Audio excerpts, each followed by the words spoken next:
भूगोल में हम आपको पहले चैप्टर भारत संसाधन एवं उपयोग में खंड ग यानी कि वन्य एवं वन्य प्राणी संसाधन के बारे में बता रहे थे। और वन्य एवं वन्य प्राणी संसाधन में हम आपको इस चैप्टर से संबंधित सारे वस्तुनिष्ठ प्रश्न और लघुतरीय प्रश्न क्लियर करा चुके थे। और पिछले वीडियो में हम आपको दो दीर्घोत्तरीय प्रश्न को भी बताए थे, जिसमें पहला हम आपको बताए थे कि वन एवं वन जीवों के महत्व का विस्तार से वर्णन करें, और दूसरा नंबर क्वेश्चन हम आपको बताए थे जिसका आंसर आपको यहाँ पर से लिखा हुआ था कि वृक्षों के घनत्व के आधार पर वनों को वर्गीकरण करें।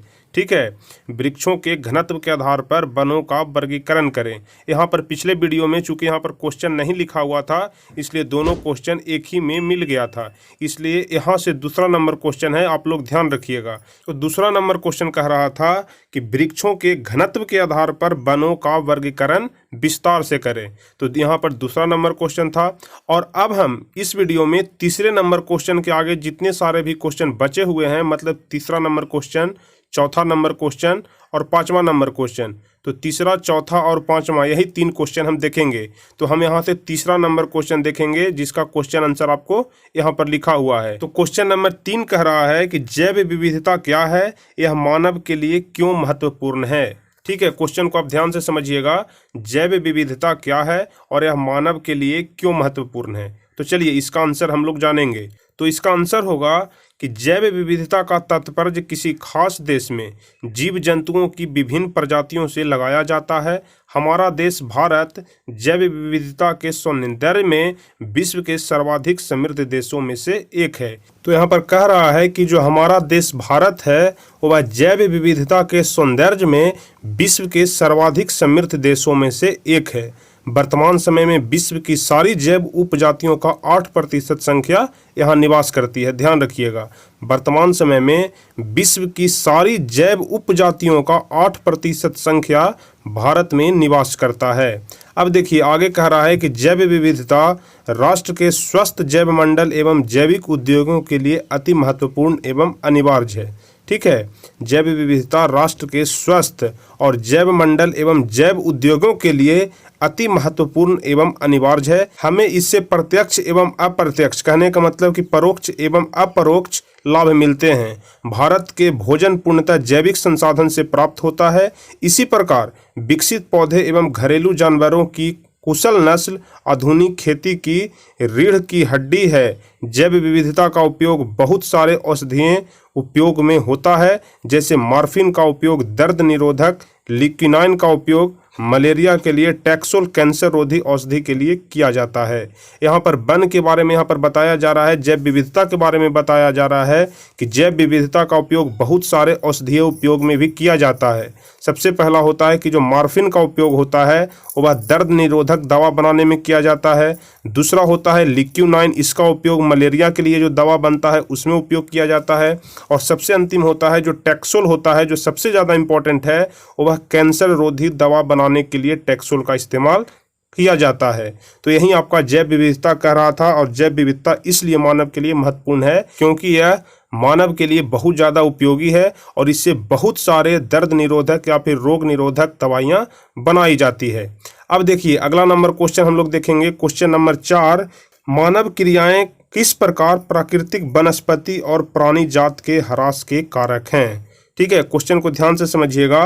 मानव क्रियाएं किस प्रकार प्राकृतिक वनस्पति और प्राणी जात के ह्रास के कारक हैं। तो इसका उत्तर हम लोग यहाँ पर से लिखेंगे कि मानव क्रियाएं प्राकृतिक वनस्पति एवं प्राणी जात के ह्रास के कारण बने हैं। यदि अभी भी मानव सचेत नहीं हुआ तो इसके विनाश के साथ साथ मानव का विनाश भी संभव है। इसलिए यहाँ पर बताया जा रहा है कि हमें वनस्पति एवं प्राणी जात का जो ह्रास का जो मुख्य कारण मानव है, विशेष ध्यान देना है। अब आगे कह रहा है कि सर्वप्रथम मानव ने अपने बसाव उद्योगों की स्थापना विकास की धारा को आगे बढ़ाने के लिए जंगलों को साफ किया।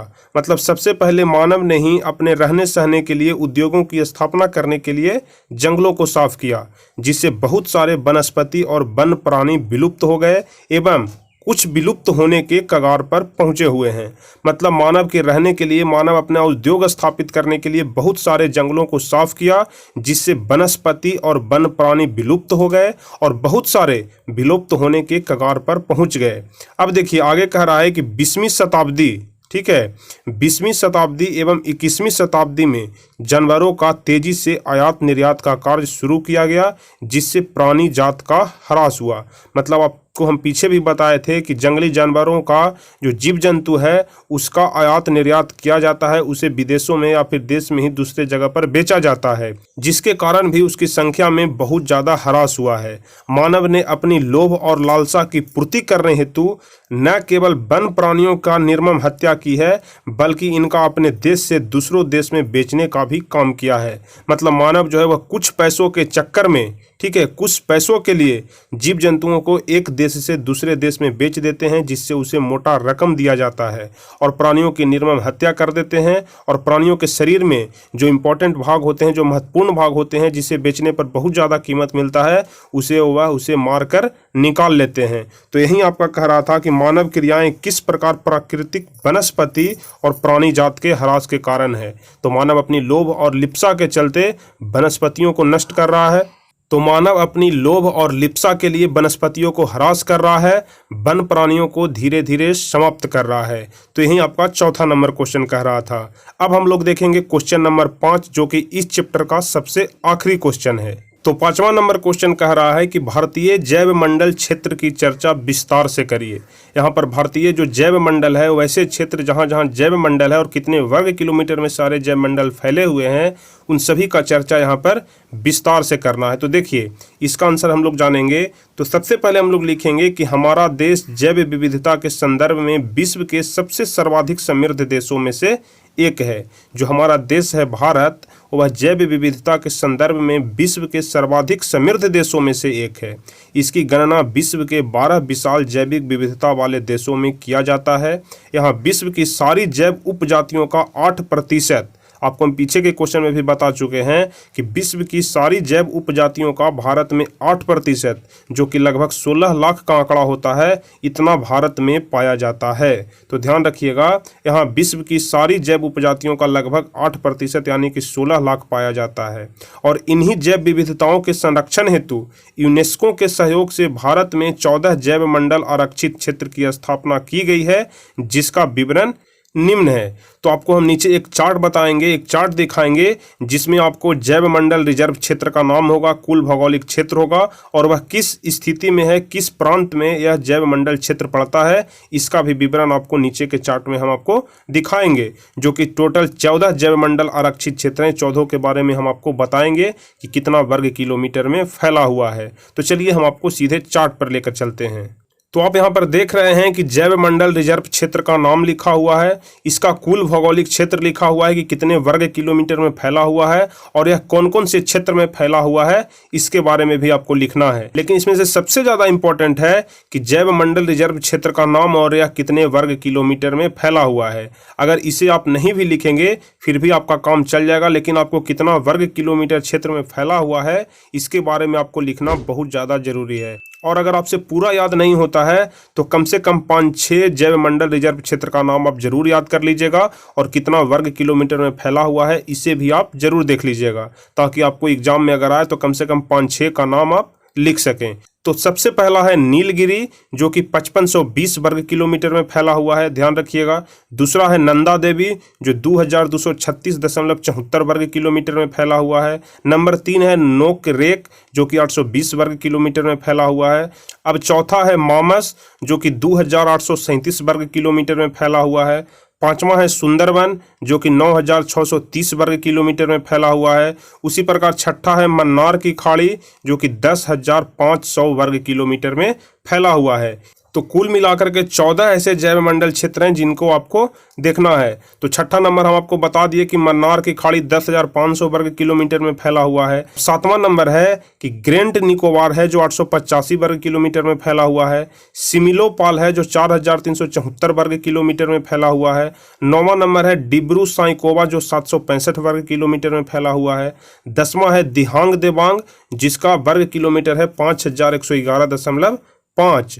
अब 11वां है कंचनजंगा, जो कि 2619.92 वर्ग किलोमीटर में फैला हुआ है। उसी प्रकार 12 है जो पंचमढ़ी जो कि 4926.28 वर्ग किलोमीटर में फैला हुआ है, और 2 और बच गए जो कि है अगस्त मलाई जो कि 1701 वर्ग किलोमीटर, और अचानक मार है जो 3835.91 किलोमीटर में फैला हुआ है। यह मध्य प्रदेश के छत्तीसगढ़ के बिलासपुर के कुछ राज्यों में फैला हुआ है। तो यही आपका 14 जैव मंडल क्षेत्र का नाम था जिसे कि आपको याद करना है। और इसी के साथ आपका जो यह चैप्टर है वन्य एवं वन्य प्राणी संसाधन, इसके सारे क्वेश्चन यहीं पे समाप्त हो जाते हैं। तो हम इस चैप्टर से संबंधित सारे वस्तुनिष्ठ प्रश्न, लघुतरीय प्रश्न और दीर्घोत्तरीय प्रश्न, सभी प्रश्न का उत्तर हम आपको एक एक करके बता दिए। तो हम आशा करते हैं कि आपको यह वीडियो पसंद आया होगा। तो अगर वीडियो पसंद आया हो तो इस वीडियो को लाइक जरूर करें, अपने दोस्तों के बीच शेयर करें, और जो लोग इस चैनल पर नए हैं वह चैनल को सब्सक्राइब करके बेल आइकन दबा दें ताकि आगे के भी सभी वीडियो का नोटिफिकेशन आपको मिल सके। अब चलिए अगले वीडियो में हम लोग इसके अगले चैप्टर को देखेंगे और उस चैप्टर से भी संबंधित सारे ऑब्जेक्टिव सब्जेक्टिव क्वेश्चन को हम आपको बताएंगे। तो चलिए फिर मिलेंगे हम आपसे अगले वीडियो में। तब तक के लिए जय हिंद, धन्यवाद।